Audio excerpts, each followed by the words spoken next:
Today's date is the Wednesday the 3rd of December 2014. Thank you for joining us on Axiom Curb Radio tonight. We've got a 3-hour special coming up tonight, so we're going to break this down into 3 parts.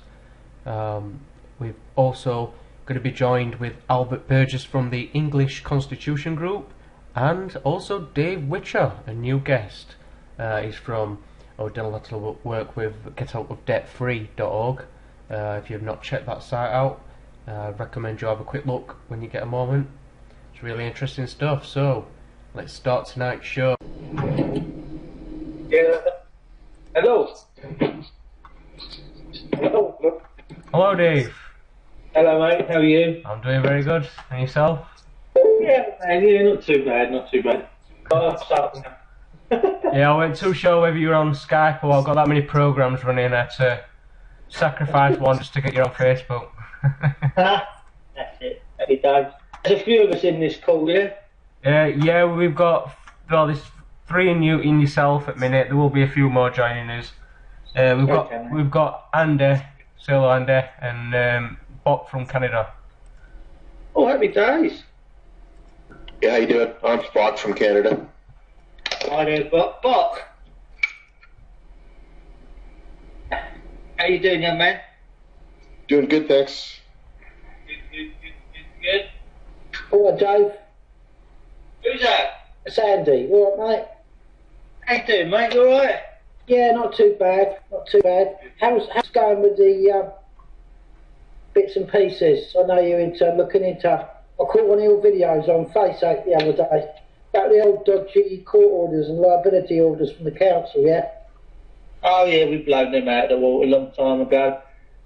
Interesting today, one of my mates, Toad, went up for a mention hearing into Maidstone Crown Court, and Toad's quite a colourful character, and what he did today, he said to this Crown Court judge, he surrendered the person, he gave me his birth certificate, and said, you're now in possession of your thingy, and the judge got out and legged it out of the court.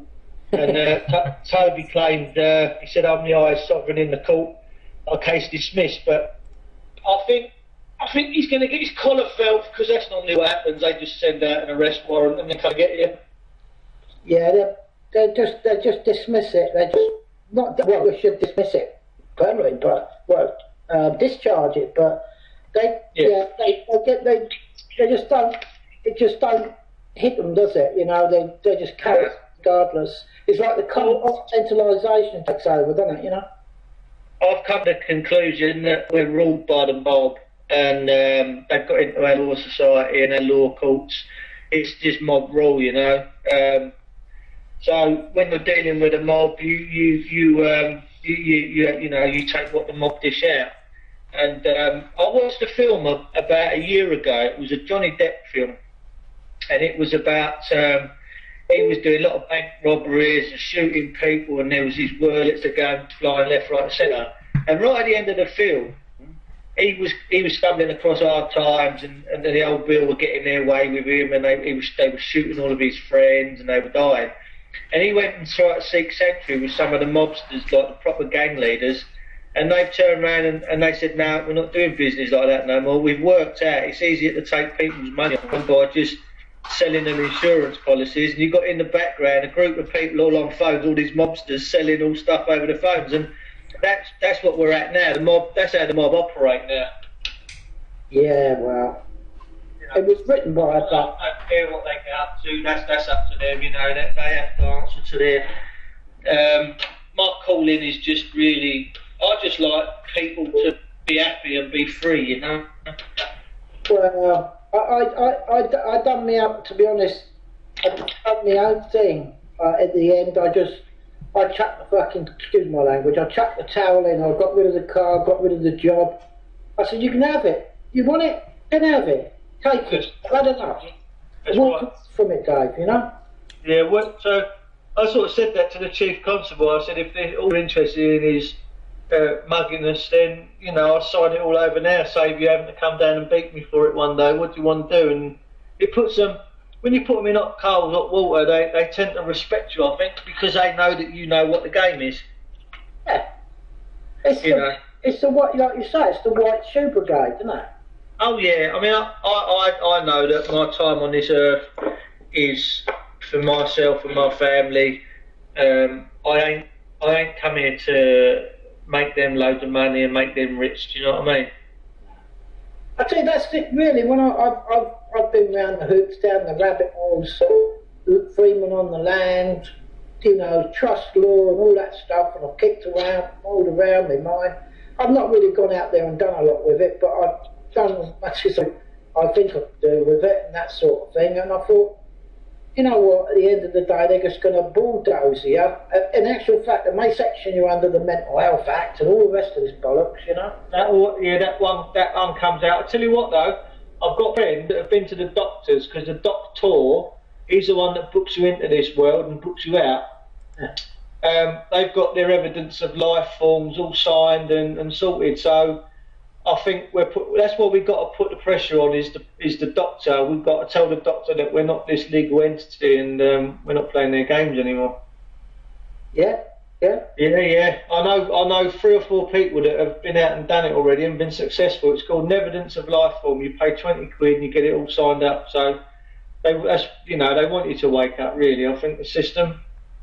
Well, there's something coming, and it's coming quick, I think. And I think, you know, they're always in charge. They're always at the helm. You can't sort of like get them out the back of your head and think, well, we've pushed it this way for you know, Joe Public, and I'll make a stand, and I'll do this, and I'll do that. And I mean, basically, it's the simple solution is everybody just don't fucking go to work. Yeah, I like work. I'm not, you know, people have this issue with money. I don't. I think if it works for us and it makes us happy and it gives us a good life, it's part of life. Yeah, well, but if people wanted change, then you could just scupper it within 24 hours. If the people do it, it ain't going to happen. I've got nothing against work. I just don't like a job. I've heard it many times from many people, mainly you know Christian people, where they said that scripture, you know, money is the root to all evil. But if they read it properly, it says the love of money is the root to all evil. That's right. Yeah. That's a good call. I like that. So, you know, it's basically greed.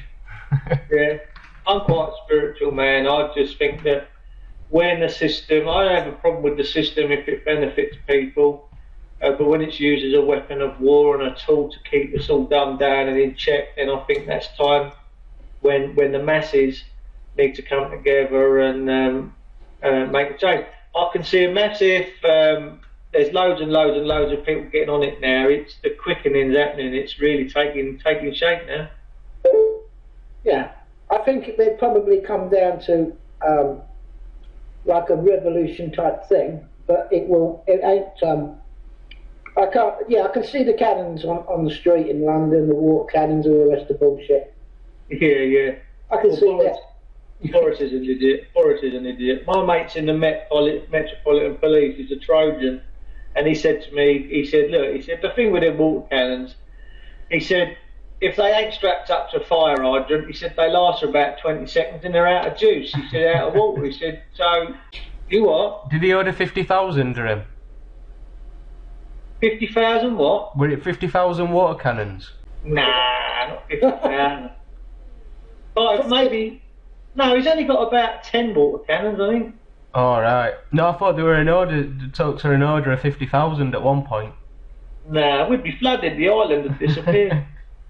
I don't, mate. To be honest with you, as of late, I've kept a low profile. I've just been working hard and doing stuff and enjoying my life and waiting for everyone, not to catch up because that's the wrong phraseology, but just to see. What everyone's been putting out there, if people are going to get it, and if they're not going to get it, why bother putting it out there? But I can see that people definitely are getting on it and got an interest in it on all different avenues, you know. And I can see the system is just like a dam and it's bursting in all different places, and they're trying to patch it up.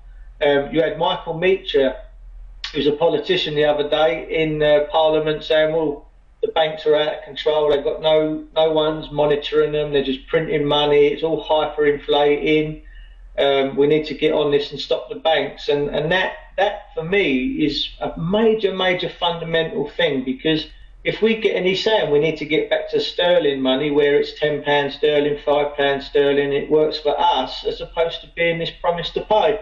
And if that happened tomorrow and we went back to sterling back money, then the police and all the other civil servants would just all fall in line and they'd respect us all again. You know, when I hear people say I want to live in a world without money, I kind of get it, but I just think it's a tool that we use. You know, we're the only species on this planet that use it, but at the end of the day, it makes life easy for us. I don't want to go and do this and then go and see a fisherman, have a load of fish and bread and have credit. For me, it works, but it works for us when it works well and we're in control of it. But when it's used to control us and to take stuff off of us by fraudulent means and that, then it's time that we say no and we bring in a different. It's for me, guys. It's exciting times. I'm quite excited about what the future holds. Yeah, that's mine too. I saw that House of Parliament thing where the guy got up and started the debate, and he basically, and he turned around and he said, well, you come in, you sign a piece of paper, we put a deposit in, we create the deposit, and we lend it back to you at interest. It's right open in the, I stuck a video on there the other day. The amount of hits I got on it and the amount of shares is for me is a lot. Because people really, a lot of them didn't even know that. No, I think the banks are in troubled times, and for me, because they all went tits up in 2008, they should have come to the table with clean hands in. But they've been bailed out by the people's money. Now, where that come from, I don't know. But all the ones that have been bailed out by the people's money are still going around repossessing home. Oh, we lost Dave. Still with us at minute. I think he's just got a little slight cut out. He might return.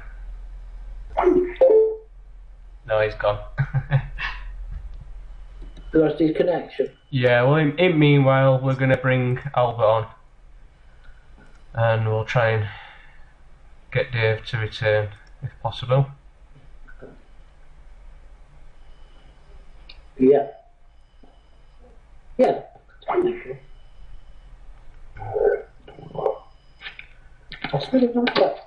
Hello, Albert. Hello there. How are you doing? I'm alright. That's good. How's your knee?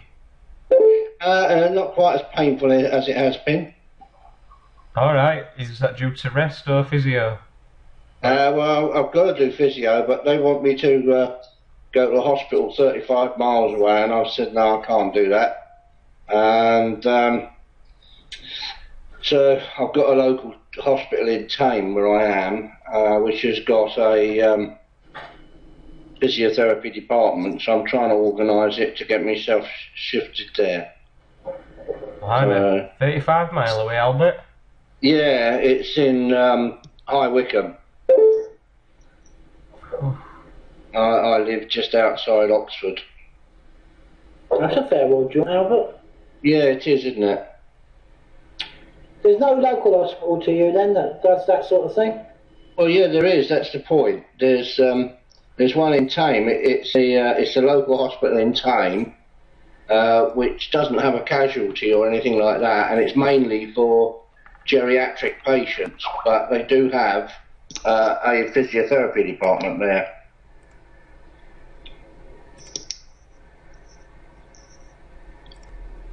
We actually sounds about a bit like our situation where I am, where they've closed down the local general hospital, quite a big town. They've closed down the maternity, they've closed down the physio, they've closed down the A&E. Yeah. It was a silly thing. It sort of shows you the way it's got. A fella got knocked off his motorcycle right outside the gates the other month. Yeah. The ambulance came out of there, right, which is literally about 50, 60 yards away from the A&E entrance. Yeah. Picked him up and drove him 35 miles to another hospital. Yeah, well, they do. They do. I mean, it's just nonsensical. But it's the government, isn't it? It's all the cutbacks and everything else. That's the point.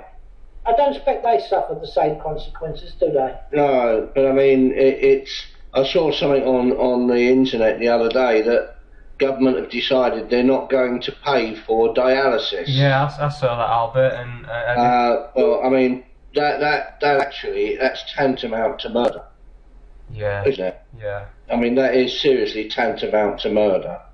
And it's not a nice way to die either. So, you know, I mean, that's just ridiculous. Well, I've got CKD and I'm just keeping my fingers crossed that it doesn't progress to dialysis. Yeah. So I'm trying to do the best thing that I can do myself to keep that away, but who knows, you know. But I did read an article and I thought, you know, it is shocking, absolutely shocking. I mean, have you looked at natural reason? I have, Albert. Yeah, I have, and I'm doing my own thing. The doctor said to me, "There's nothing we can do. There's nothing we can give you anyway." He said, "We can keep a check on your blood pressure and that because obviously it's quite a strain on the heart. There's a connection with the CKD and other problems that you get towards the latter stages of it, where you know your kidneys become to the point where do anything." But anyway, I keep an eye on that, but I do my own thing, and there's nothing he can give me anyway. There is nothing to give that. I mean it's just ridiculous, really. But the government are wrecking everything in sight. But we're going to do, Albert. We've got to act fast. We've got to do something. Yeah. Well, at the moment, I'm trying to get 2 members of Parliament arrested for treason, for attempting to.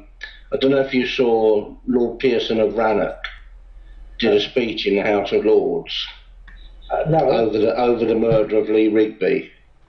Oh, yes. And because David Cameron, after the murder, David Cameron went out and said, "Oh, you know, these people were a disgrace to Islam, and you know, there's all these good Muslims out here who are doing this, that, and the other, and you know, these people, you know, they're not representative." Well, of course they bloody well are. And so Lord Pearson made a speech about it. So 2 Muslim MPs, Khalid Mahmood and Yasmin Qureshi, have written to the Speaker in the House of Lords to ask them to discipline Lord Pearson over his racist remarks. Well, for starters, it's not racist because, you know, Catholicism is not racist, Protestantism isn't racist, and Islam isn't, because these are all things that transcend national borders, aren't they? So, you know, it's not a question of race, it's a question of religion. And so what I've done, because there is what they call a common law cognizance of each House of Parliament to conduct its own business in its own way, without interference. In fact, it forbids the interference in either house, by either house, in how they do their own business. And because what they've done is, because they're complaining under the race relations thing that he's being racist, they're attempting to overawe the House of Lords into giving up their untrammelled right to free speech, which is an act of treason contrary to Section 3 of the 1848 Treason Felony Act. So what I've done is I've written to both these members of Parliament, and I've explained to them what they've done is highly illegal, but they don't understand our laws because they're not British, although they're naturalised. And I've talked to them about what it is to be a denizen. Do you know what a denizen is? Yes, you explained it the other night perfectly, Alan. Yeah. And so I pointed out to them that a denizen is not allowed to hold any public office. He can't sit in either House of Parliament, and he cannot have any order of nobility or sit on the Privy Council. So I've told them that, in fact, what they're doing is they're not actually members of Parliament because the law forbids them that right. They're only purported to be. And I've asked the Metropolitan Police Commissioner to arrest all of the denizens in both Houses of Parliament and in public life generally, to interview them under caution, to find out who of the natural-born subjects of the Queen, help them to get there, so that we can then place those natural-born subjects on trial for treason. And I've written to the Speaker of the House of Lords to ask her to refer the matter of these two members of Parliament to the Commissioner of Police under the 1848 Treason Felony Act. So we'll see what's going on with that. But and of course I've also copied everything, of course, to Lord Pearson. So have you heard from him about it at all? Any? I've not heard from anybody about it. I mean, it's just something I picked up. Oh, I know that voice. Yeah. Hey, welcome back, Dave. It's my. I'm going to hand this over to my wife, and then I'll come back. All right, Albert. I think Dave's back, isn't he? Yeah, we've got I'm Dave back. Yeah, I know Albert's voice. Hello, Al. He's just answering the phone. Oh. Yeah, I've met Albert a few times. Yeah, so what do you think it is then, Dave? Is it your phone or your connection? I don't know, mate. All I know is if you want to know anything about Constitution, Oh, as soon as you mention that word, there ain't nothing. There ain't nothing he know. As soon as you mentioned that word, then Dave, your phone went a bit hissy. But yeah, the thing is, I don't know, it depends how far you boys go down rabbit holes, but I know that there's an intelligence form that knows when it's been under threat and it don't like it, so that's why it just shuts all the calls down. Yeah, echelon it all. And yeah.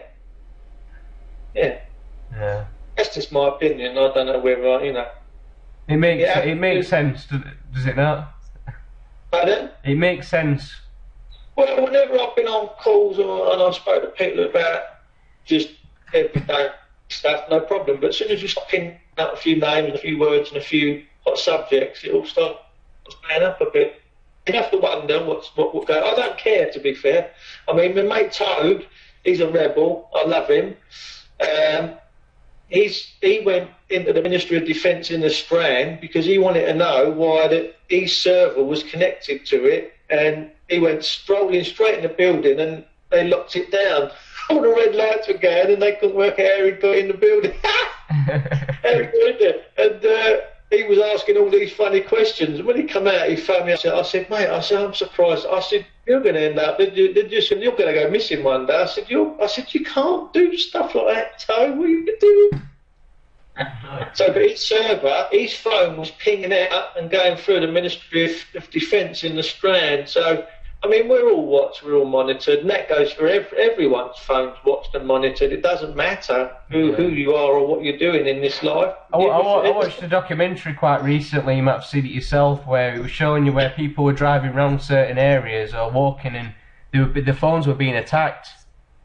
Oh yeah, they got control of your phone. They're probably listening now. They can take control of your phones. I mean, it's worrying about all these Bluetooth monitors and stuff, where they can get into your own life, and it scares me, this technology. Right, I'm back. Welcome back, Albert. Yes. How you doing, mate? You alright? Yeah, I'm alright. It's my son, he's at uni in Wales. He just phoned up, talked to his mother. Every day. There's a good lady. Well, miserable as a box, like they all are. Oh dear. And life treating you alright? You alright there? Because you said you had some operation, didn't you? I did. I had an operation on my knee. You all sorted? Well, not quite. I've got to go and see the surgeon who did it on Monday. Oh, but it's a lot better than it was. Good. You taken a back burner recently, Albert? You said you was going to sort of take a back seat and just drop off a bit and see what happened? Well, I say that, don't I? It's not easy, really. Well, we all do. People keep phoning me up and screaming help. Yeah, well, it's a Christian thing to do. Well, how did you get on with Master Leslie? Did you get a reply to your great letters? No, I didn't. I didn't. Why don't we go and arrest him? Well, because it's not that easy. No, that's why. Citizens' arrests are fraught with danger for the people making them, actually. That's right. Because it's so easy for you then to be sued for wrongful arrest, unlawful detention, and everything else. Yeah. So, whereas a constable can arrest on suspicion, you actually have to see the crime actually committed yourself. Well, in an ideal world, that sounds fantastic, but that's not the reality, is it? But no, it's interesting. I think he needs... Albert, I mean, I know you're very fond of Her Majesty, and I put in his hands her coronation oath, and he looked it up and down, and he passed it back to me, and he said, with respect, this makes little or no sense.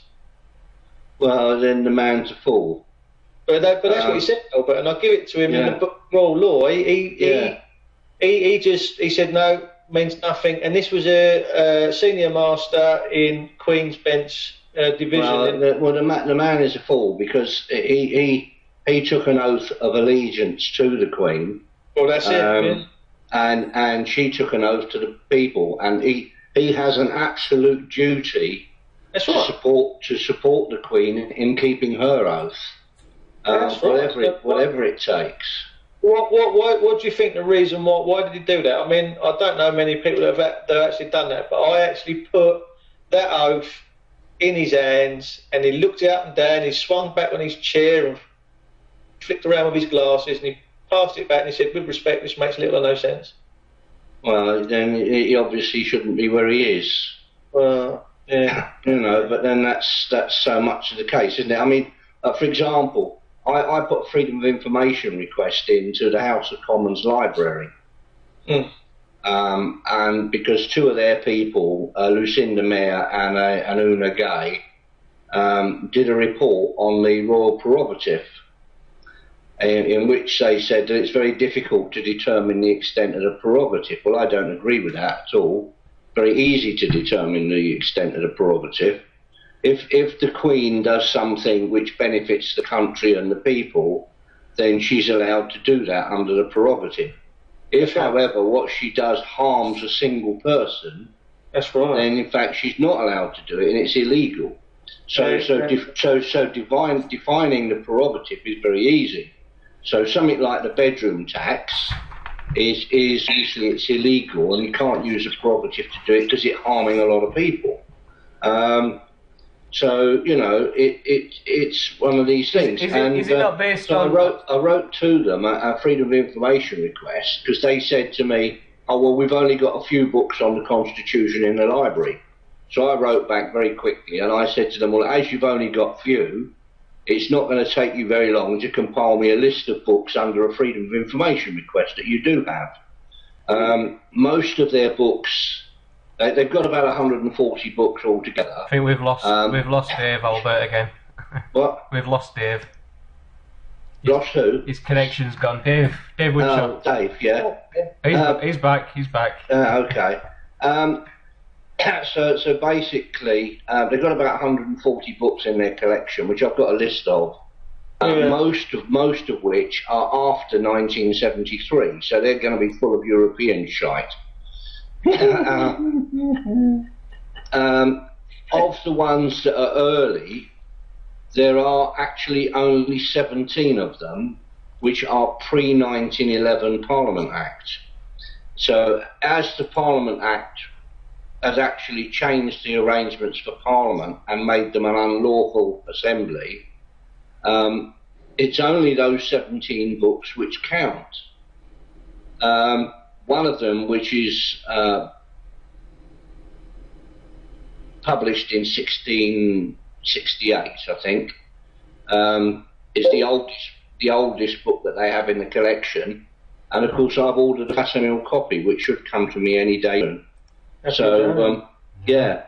So, but I have written back to the House of Lords Library and told them that I'm not surprised that nobody in the House of Commons or on the House of Commons Library, but I've written back and said I'm not surprised that nobody in the House of Commons knows anything about the Constitution, because their library is woefully inadequate on the subject. Well, it's denial. They know it exists, but they quote Dicey and Jennings. Now Professor Dicey and Jennings were in fact writing on the Constitution, but they weren't actually writing on the Constitution for the sake of the Constitution. What they were doing was they were writing on the Constitution for the sake of their political masters at that time. So they wrote about the Constitution in the way that the politicians wanted them to write. But what about the position, Albert, of the Queen has got her prerogatives, but she don't make policy, because that Parliament think, I know you'll disagree, but Parliament think they rule supreme, and that's what Master Leslie said to me. He said, Parliament rules supreme. That was his words. But that's his words, Albert. That's his words. Yeah, but you see... Sovereignty then. Yeah, well, you see, they don't. Parliamentary sovereignty you're talking about, aren't you, Dave? Well, that's what I said to Master Leslie about some stuff, and he said, no, Parliament rules supreme. And I was like... And now everyone said, no, it can't do. It can't. The Queen rules supreme. He said, no, Parliament rules supreme. Well, see, I put a Freedom of Information request in to the Cabinet Office because David Cameron came out and he said that he now used the royal prerogative. It was in his gift and it was totally his. Queen's. So I wrote to David Cameron. I see the letter, yeah, it was a good one. And I asked him, when exactly did this occur, this changeover from the anointed King of England to the Prime Minister? Why exactly was it considered necessary to change it over? And who authorised it? Because as far as I'm concerned, there is nobody that can authorise that other than the Estates of England, and they haven't had a meeting. Not since the Bill of Rights. And they came back, and because this Lucinda Mayers, in her report, said that it's an old established law that allows them, that Parliament, by statute, to change the prerogative. So I asked Lucinda Mayer, can you show me a copy of this law, and I want to see it in an old book. Right? Yeah. And they came back and they said that it was the Bill of Rights of 1689. So I wrote back to them and said, well, no, thank you for the textbook answer, which is total unadulterated shite. Good for you. Because the Bill of Rights does no such thing. What the Bill of Rights does, it simply reiterates the limitations placed on the crown by King Alfred when he was the first king of the English. That's it. And he set limitations on what he could do and how he could do it. So that's what happened there. So the Bill of Rights didn't actually change anything. All it changed was the fact that we effectively sacked James II and employed William and Mary. And that was done by a meeting of the Estates of England. But it didn't actually change the conditions under which the Crown operated at all. So I've asked them to actually show me in the Bill of Rights exactly where it takes away anything from the Queen, which is not banned also in Magna Carta. You know, because the things that the Bill of Rights says she can't do, Magna Carta says she can't do. And things Magna Carta says she can't do, the Charter of Liberties says she can't do. We've been usurped, Albert, in a massive way. Absolutely. And I don't think there's any coming back, mate. I think we'll have a go. I think we're at a good stand, but I think it could be too far gone. I'm hoping I'm wrong. And I'm hoping that people really get it. I think we will get the country back, but I do think it's more likely we're going to get it back at the point of a gun. I think we'll be armed revolution. Yeah, I'm hoping it's not, but I think it's exactly right. I think that's a consensus of a lot of people's opinion now. That's what's going to happen. Yeah. How are you getting on with all your chief constables, Albert? Well, I've not had anything to do with the chief constables a lot lately. The last chief constable I'm dealing with is Avon and Somerset, and that's about child stealing by the state. Oh dear. Well, yeah, as you know, I've always insisted, and I'd said, well, you know, I will only ever get involved with treason. I won't touch the other stuff. Yeah. But I was told about a case which was so blatantly wrong, in my opinion, that I thought, well, I've got to do something about this. Yeah. And a woman had 4 of her children taken off of her because what happened was they got a 6-year-old daughter, and she was annoying her mum. So her mum told her that if she didn't stop annoying her, she'd make her go back to her own house and play with her older brother. And she turned around and said, "Oh, don't do that, mummy, he'll make me suck his willy again." Oh, leave, Mum. No, well, anyway, the 15-year-old boy's got a mental age of 11. What in fact happened, because we found out exactly what happened in the end, and I've spoken to the boy and he's told me exactly what happened. He was watching pornography on his computer in his room. His young sister walked in and he let her watch the film with him. And then she afterwards asked him if she could suck his willy to see what it was like. Oh, no. Obviously they've been watching it on the film, so it's not really sexual abuse, is it? It's curiosity, it's experimentation, really. She wanted to know what it was like to do it, he wanted to know what it was like to have it done. So Mum, instead of cuffing the boy around the ear and saying, "Leave your bloody sisters alone," went and sought advice from the school. Oh, dear. The school notified social services, the social services notified the police. The police then came around, said they wanted to talk to the girls, and the mum said, "Well, okay, I'll go and tell them that they've got to talk to you, they're in the other room, and I'll just go and warn them that you need to talk to them." And as she went to go to the other room, the police officer pushed her up against the wall and grabbed her by the boob. Oh. So she turned around and said, "That's assault, you can get into trouble for that." At which point he said, "In that case, I'm taking all of the children now." Oh. So they took all 4 children into care, one of whom was a Down's child, 4-year-old Down's child. So you've got 4-year-old Down's child, 6-year-old little girl, 13-year-old girl, and a 15-year-old boy with a mental age of 11. They persuaded the boy. In his first interview, he absolutely denied everything, and his solicitor said, "Look, they have no evidence whatsoever. Just keep denying everything, and it will go away. They have no evidence at all. They can't prove anything. So you know, just keep saying no, it didn't happen. No, I didn't rape my sister," because that's what they were accusing him of. They interviewed the 6-year-old little girl. A male officer interviewed the 6-year-old little girl on very intimate sexual detail, and you could tell through reading the transcript, which I've got the transcript of the interview, that the girl was actually playing to the gallery.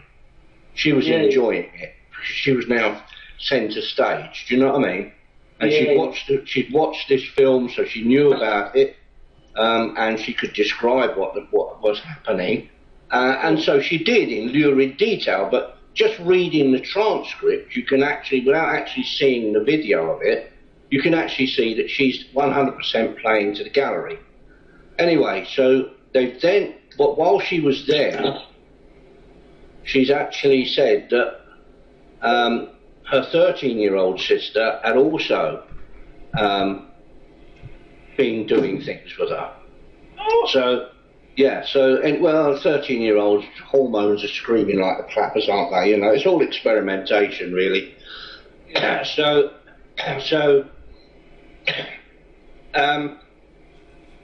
13-year-old sister, when she went for interview, she was interviewed by a woman officer, was given a magic carpet ride through the interview.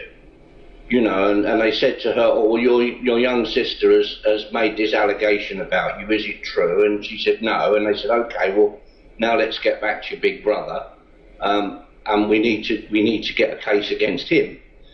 So I read all this stuff, and then I wrote to the chief constable, and because in the meantime, the 4-year-old had died in care. His father had gone to see him at an arranged visit, your supervised visit, yeah. with the foster parents. He was extremely ill. 2 years earlier, he had pneumonia. The father took one look at him, knew that he had pneumonia again, ordered the foster carers to take him directly to the hospital. The social workers said yes, he should go to the hospital. The foster carers took him home and fed him Calpol for 4 days, and he died, and he was airlifted to hospital, but he was dead on arrival.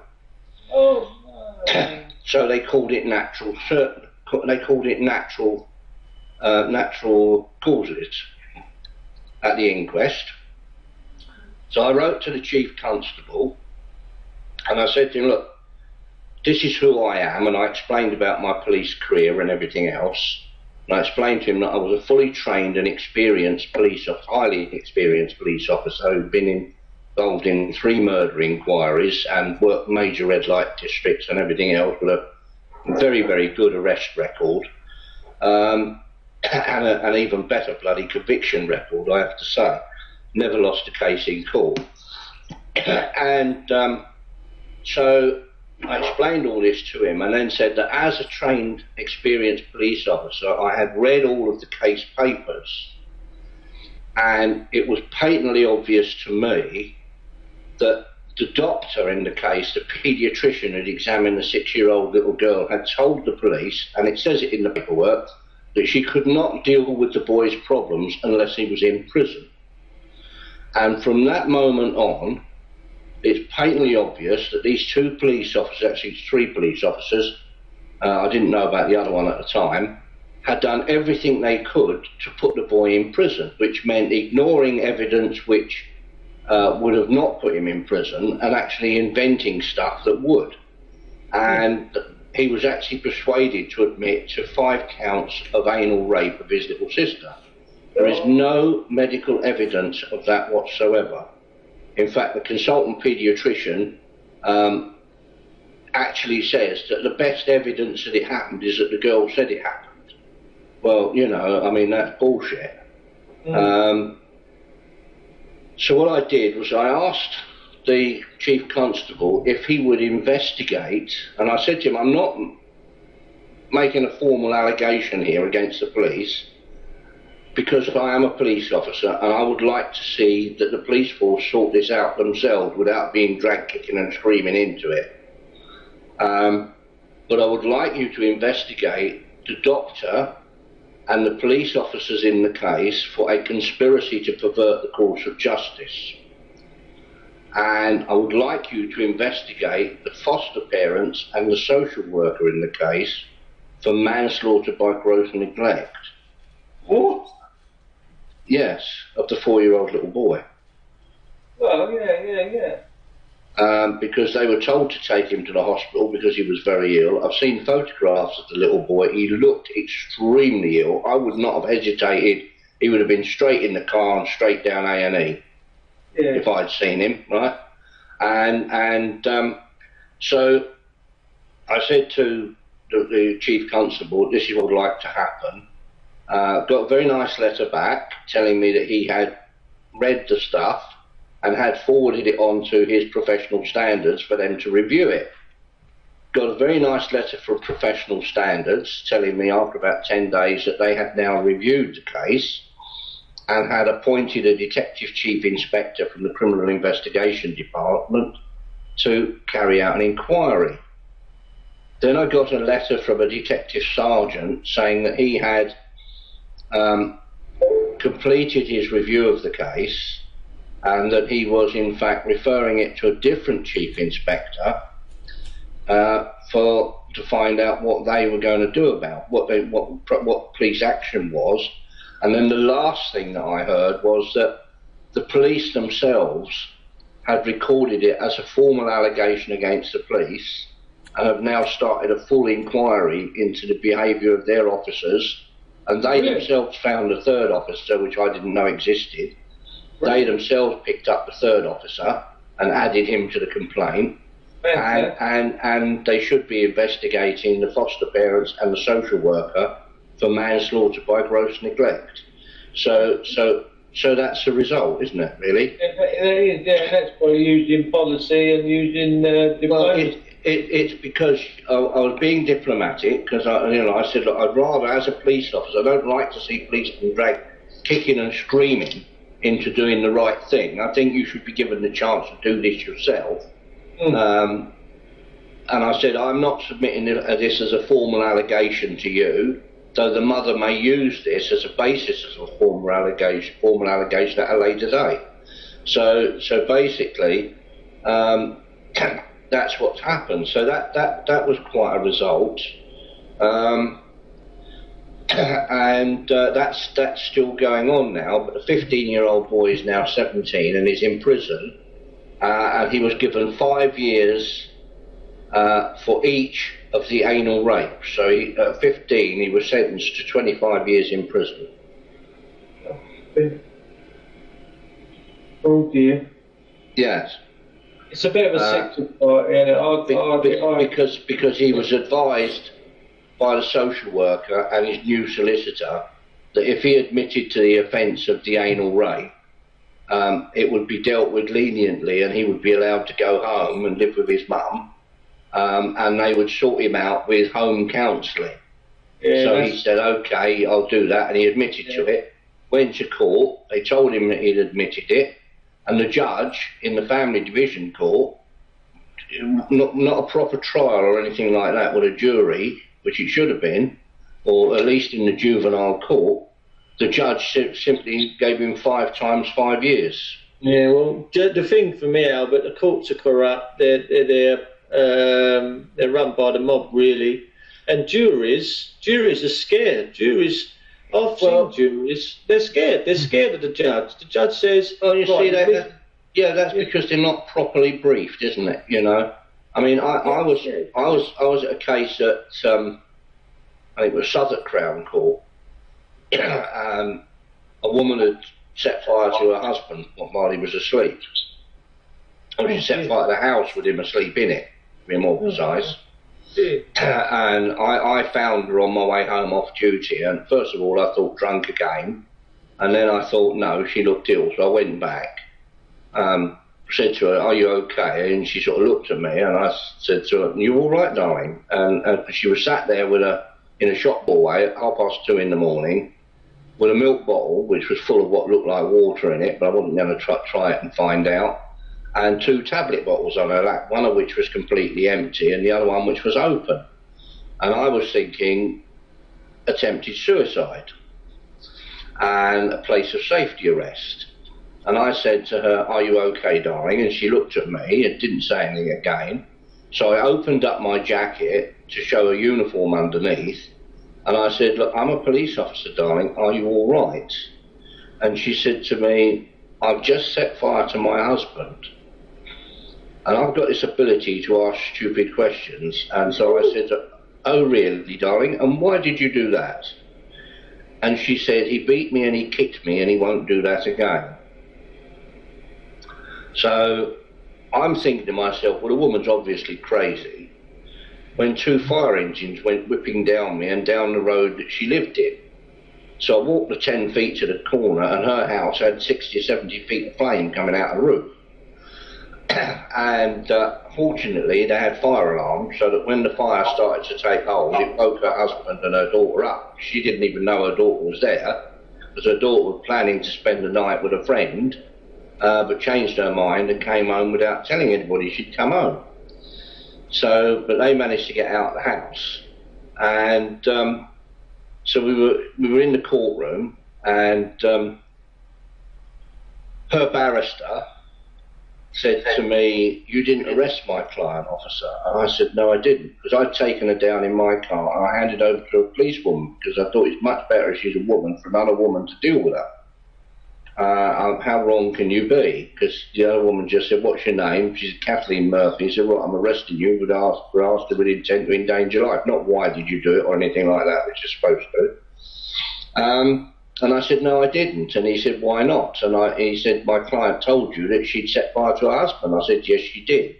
But they told me at the training school, a lot of people would admit to things that they haven't done, which they then withdraw or which can't be proved, and then you end up looking stupid. So you're not to arrest just because somebody says they've done it. You need evidence separate to that. And he kept on at me all the time, you know, you didn't arrest my client, you didn't arrest my client. And I said to him, look, this is neither the time nor the place to teach you the law. And we had Mrs. Justice Butler Sloss, who was standing in, because she's family division. In fact, she was the head of the family division, but she was standing in for another judge who'd gone sick. And I said, this is neither the time nor the place to teach you the law, but it is not necessarily an offence to set fire to your husband. And the jury were quietly going asleep in the corner. And I said to them, if you believe genuinely that your life is at risk, and if you genuinely believe that the only way that you can preserve your own life is to set fire to your husband whilst he's asleep, that is not necessarily a criminal offence, and is precisely the reason we have juries to work that one out. That's right.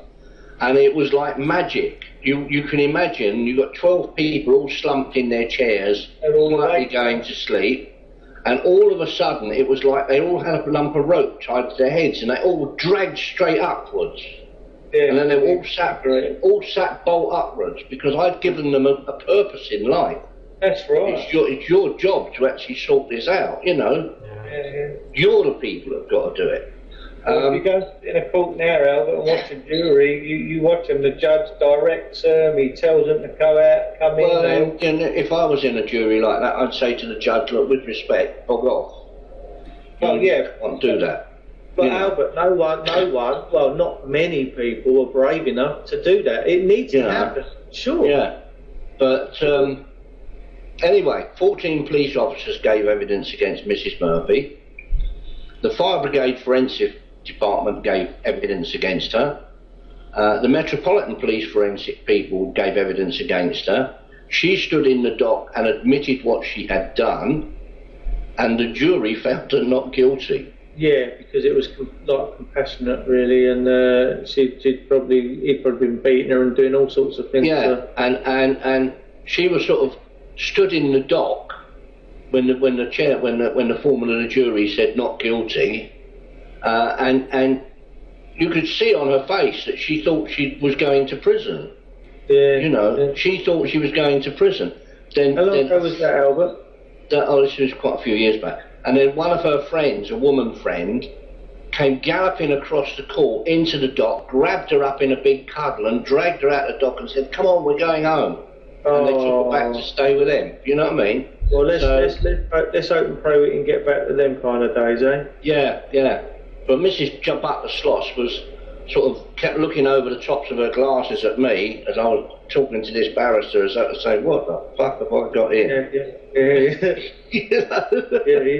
I mean, the thing is, when they look at you in a condescending way and they look over their glasses at you, there's no justice in that. There's no fairness. There's no equality. Well, you know, I was amazed actually that she sat there and she never actually said a word to me.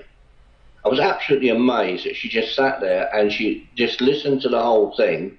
And she was looking over her glasses at me, and you see her glasses, which started up on the bridge of her nose.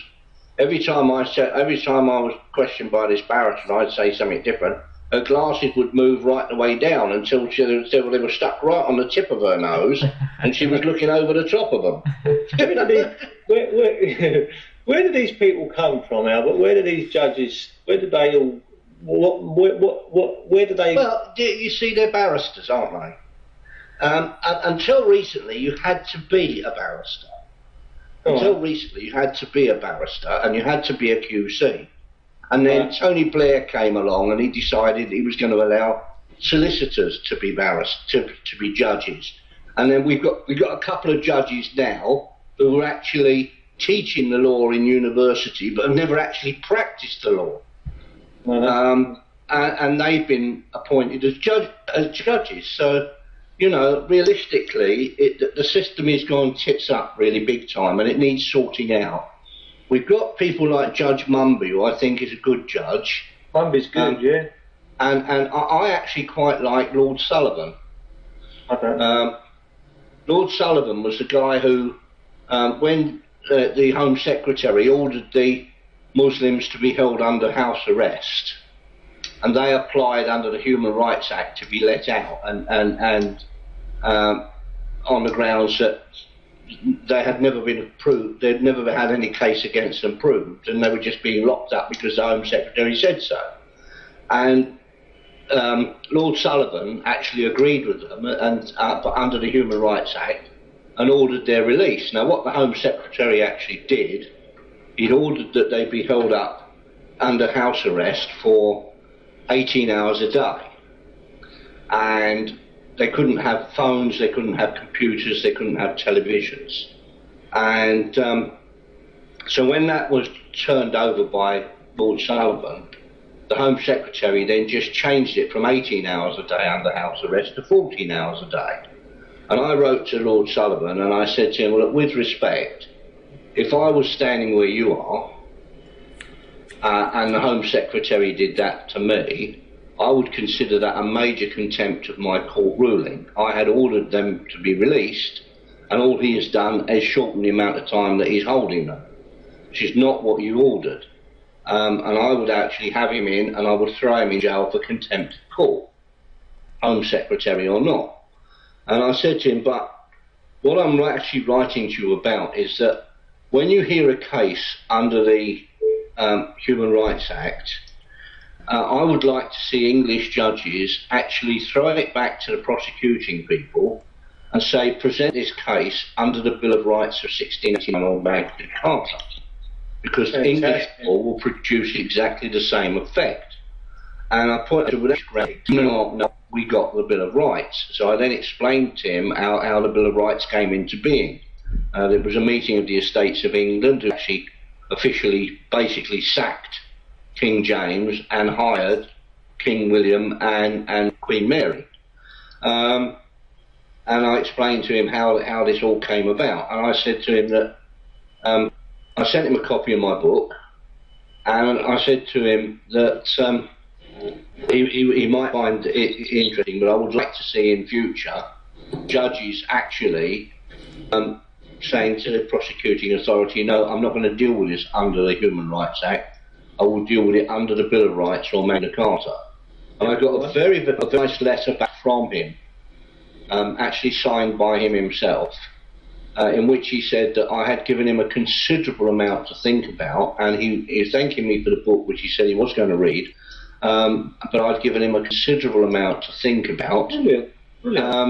And he was going away to do exactly that.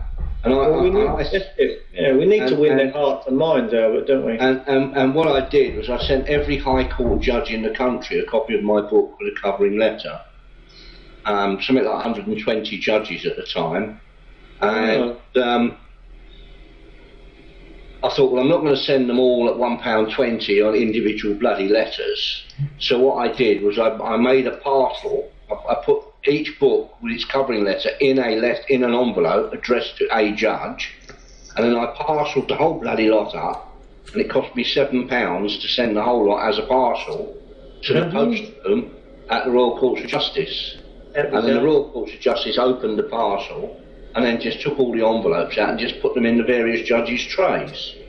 Yeah. So if you ever want to do it that way, because, you know, there's a difference between £7, isn't there? And 120. Is that where all the judges hang out then, in the Royal Courts of Justice? No, it isn't. It isn't. But they're all High Court judges from the Royal Court of Justice, and wherever they are in the country, they are answerable to Royal Courts of Justice. And so a lot of them are permanently based at the Royal Courts of Justice, and then you've got others who are permanently based at the Old Bailey, others who are permanently based in Liverpool Crown Court or wherever. But what you do, if you send everything to the central law courts in Fleet Street, what happens is it goes then to them into their parcel room. They then put it in the internal mail, and it gets sent to the judge wherever he happens to be in the country in the internal mail. But what we now know, because Lady Hale, who's second in command of the second highest judge in the country, and she is on the Supreme Court, and she has now said that there has been a sea change in the judges, and that judges are now using English common law in preference to European law. Brilliant. Which is good. And we had two judges, Lord Newburger, who ordered all of that, who was master of the rolls, and he ordered all of our judges to use English common law in the courts in preference to European law. He was overruled by Lord Judge, who was the Lord Chief Justice, and told all of our judges they had to use European law in preference to English law. So I wrote to Lord Newburger and I put it on the internet and said, please can everybody write to Lord Newburger in a similar vein? And I said to Newburger that as far as I was concerned, 99.9% of the thinking people in this country agreed with him. We should use English law in English courts. He was top of the class, he was a great lad, we love you and keep up the good work. And loads of people did. I think a couple of thousand people did write to him and they all got an acknowledgement. Wow. I wrote to Lord Judge and I told him that by taking the stance that he had in fact committed an offence of high treason against Her Majesty. That's right. Contrary to the Act of Supremacy of 1559, which made her the Supreme Governor and the Supreme Arbiter of the law in this country. And at some stage we would be coming along to discuss his treason with him. Fantastic. Then, as all Judge, my book, I sent one to Lord Judge, and I got a letter back from Lord Judge, actually quite a friendly letter, which I wasn't anticipating from him, because I had told him I was coming to hang him.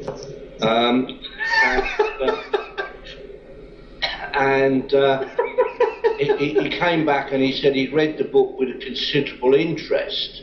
And then before he retired as Lord Chief Justice, he'd ordered all of our judges to use English common law in the courts in preference to European law. And now he's on the speaking circuit and he goes to all these lawyers' meetings to do talks. He's telling all the lawyers in the country that they should use English common law in preference to European law. So basically a little bit of knowledge spread to them and the guarantee that they're going to hang has this wonderful effect on changing their minds. Well, that's all we need to do is monkey syndrome. The more people write to them, the more people pull them and say, no, this is how it needs to be, then the quicker it will come about. It will change, and this is why I put stuff on the internet, and I say to people, well, I put this up on the internet, now don't use my words, write it again but in your own words and send it off.